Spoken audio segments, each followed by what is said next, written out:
dentro de 40 días Nínive va a ser destruida. Los habitantes de la ciudad, grandes y pequeños, creyeron en Dios, pero clamaron ayuno y se pusieron ropas ásperas en señal de dolor. ¿Tan difícil era Jonás? Si Jonás hubiese obedecido a Dios en la primera, no hubiese sufrido las consecuencias.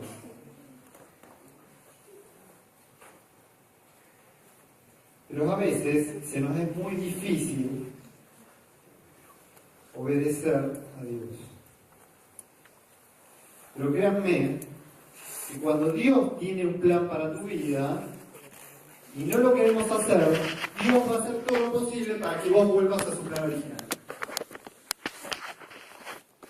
Si Dios te pide que hagas algo, es porque sabe que lo puedes hacer. Y si aunque vos te creas débil, Él te va a dar fuerzas para que lo puedas hacer.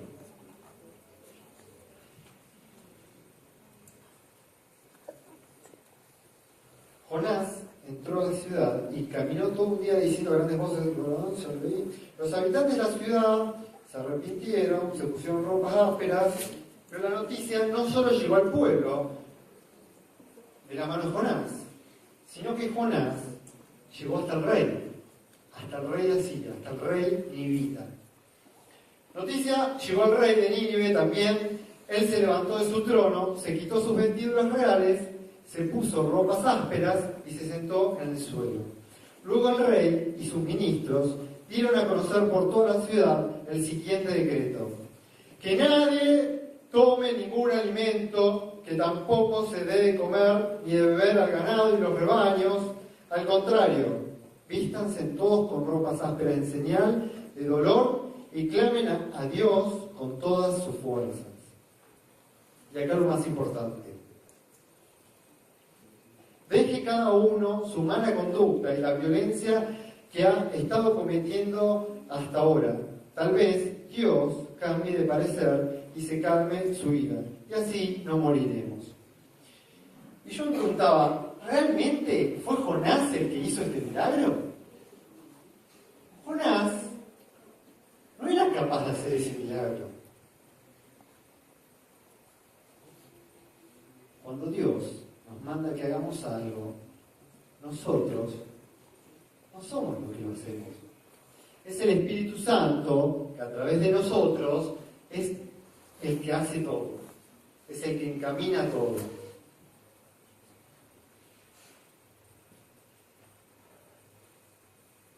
Dios vio lo que hacía la gente de Nínive y cómo dejaba su mala conducta, y decidió no hacerles el daño que les había anunciado. Pero ¿qué pasa? Acá me salté de algo.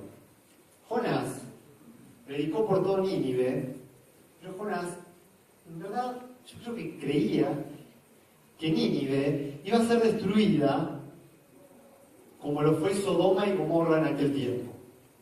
Entonces Jonás se fue a lo más alto de la ciudad, al desierto donde no hay nada, y se sentó ahí a esperar a ver cómo la gran ciudad de Nínive iba a ser destruida. Jonás se sentó para ver cómo iba a caer fuego y azufre de Nínive, iba a salir humo de esa ciudad. ¿Pero qué pasó? No pasó eso. Nínive se arrepintió. Aunque nosotros creamos que es imposible que nuestro vecino maldito se arrepiente y se vuelva a Dios, Dios te va a mandar a que le hables a ese vecino. Y Dios, si vos obedeces, Dios va a obrar en ese vecino maldito. Puse un ejemplo. Cada uno tendrá el suyo.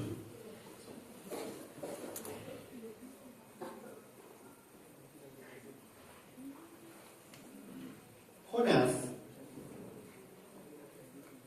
se enojó con Dios, pero no se enojó poquito, se enojó mucho, porque Jonás era un profeta. Los profetas, si Dios le dice a algún profeta, el profeta va, lo dice, y ese profeta cree que va a pasar eso. Pero no fue el caso de Jonás.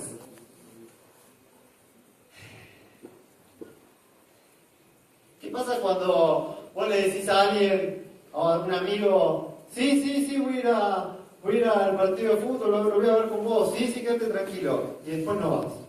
Sos el peor. Sos el peor, hermano. No viniste.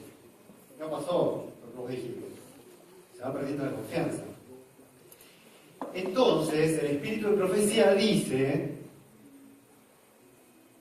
que Jonás sentía un orgullo muy profundo en su ser de ser profeta. Él creía, si yo lo digo, va a pasar. Jonás pensaba en sí mismo, no pensaba en la gente de Nínive. Jonás era un judío que pensaba que el pueblo escogido de Dios solo eran los judíos. Y Dios le demuestra que todos nosotros, que todo el mundo entero, incluso los ninivitas, la ciudad más malvada en ese momento, también eran hijos de Dios. A Jonás le cayó muy mal lo que Dios había hecho y se gustó mucho, así que oró al Señor y le dijo, mira, Señor, esto es lo que yo decía que iba a pasar, cuando aún me encontraba en tierra. Por eso quise huir deprisa a Tarsis, pues yo sé que tú eres un Dios tierno y compasivo, que no te enoja fácilmente, y que es tanto tu amor que anuncias un castigo y luego te arrepientes. Por eso, Señor, te ruego que me quites la vida, más me vale morir que seguir viviendo. ¿Entienden? Jonás dijo algo y no se cumplió. ¿Dónde se iba a esconder Jonás? Estaba angustiado. Jonás se quería volver a tirar al mar. Jonás se quería morir. Por eso, Señor, te ruego que me quites la vida, decía. Más me vale morir que seguir viviendo. Pero el Señor le contestó lo siguiente. ¿Te parece bien, Jonás, enojarte así? Jonás salió de la ciudad y acampó al oriente de ella. Allí hizo una enramada y se sentó a su sombra esperando a ver lo que le iba a pasar a la ciudad. Bueno, ya saben.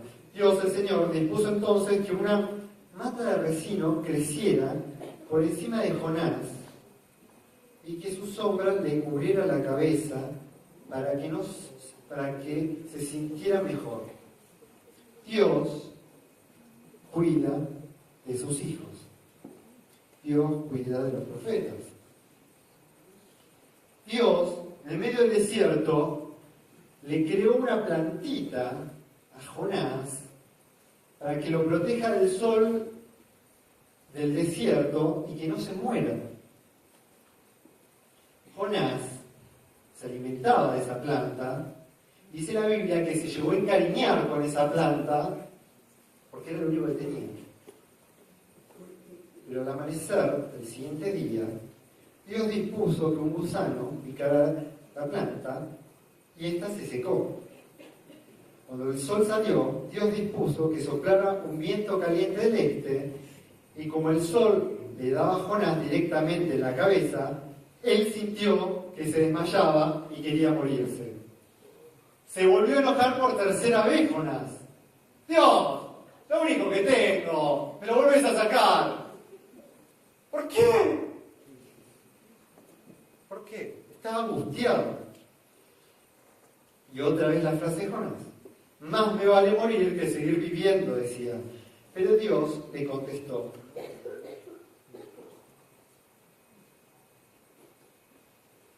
Tú no sembraste la mata de resino, la planta, que le decía, ni le hiciste crecer.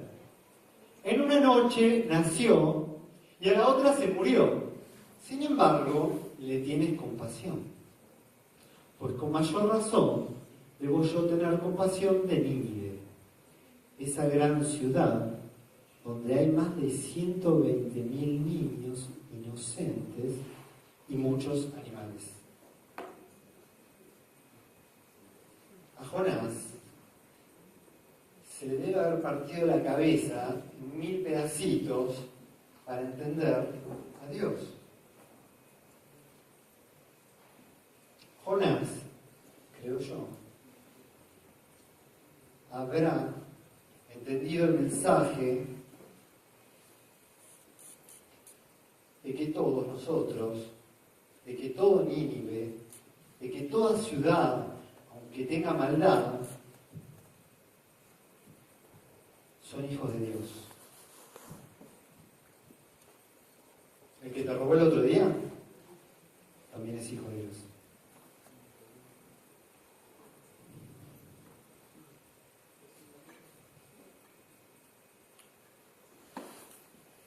Qué difícil, ¿no?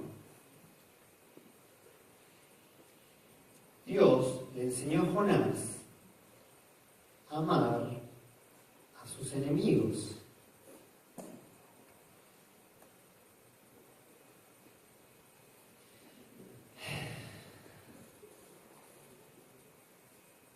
Tarea difícil, amar a nuestros enemigos, amar a nuestro prójimo.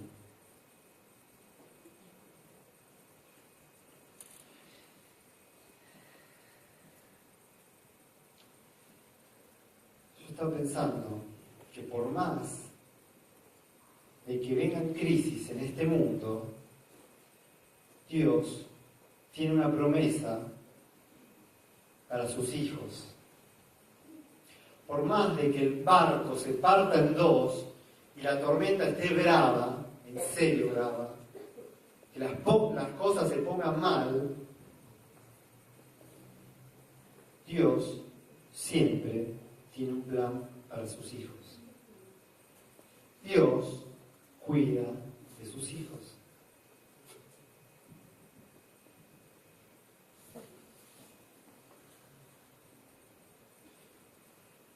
Por más de que el mundo se venga abajo, si nosotros hoy nos preparamos, nos levantamos, nos despertamos, Dios nos va a tomar como sus hijos. Si clamamos en angustia, como lo hizo Jonás,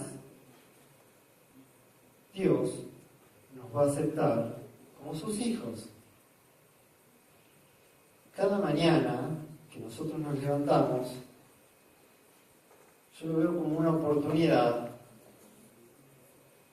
para que volvamos a ser hijos de Dios y le obedezcamos. Y que pronto estemos todos unidos, despiertos, vivos,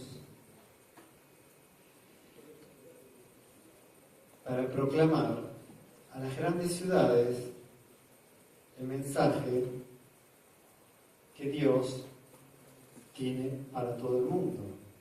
Dios, a vos, a mí, nos dio un trabajo. Como a Jonás, Dios nos dio una tarea. Vayan por todo el mundo y anuncien a todos la buena noticia. Amén.